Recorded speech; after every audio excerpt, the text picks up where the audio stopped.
পবিত্র ঈদ উল ফিতর উপলক্ষে যশোরের মনিরামপুর উপজেলার হরিহরনগর ইউনিয়নের ১৯০০ জন ১০ কেজি করে অতি দরিদ্র, অসহায় ও দুস্থ পরিবারের মাঝে ভিজিএফের চাল বিতরণ করা হয়েছে।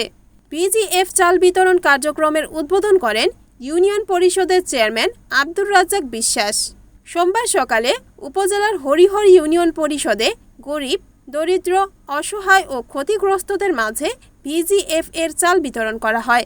ভিজিএফ চাল বিতরণ অনুষ্ঠানে চেয়ারম্যান আব্দুর রাজ্জাক বিশ্বাস বলেন, প্রধানমন্ত্রী তারেক রহমানের নেতৃত্বে নতুন সরকার একটি ক্ষুধা ও দুর্নীতিমুক্ত দেশ গঠনে কাজ শুরু করেছে। প্রধানমন্ত্রীকে ধন্যবাদ জানাই।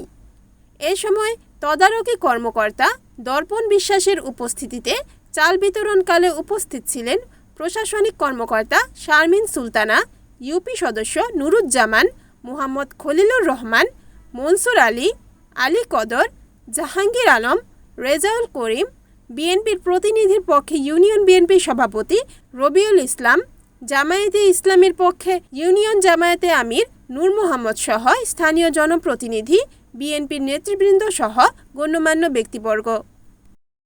রিপোর্ট উত্তম চক্রবর্তী, এনএন টিভি, যশোর।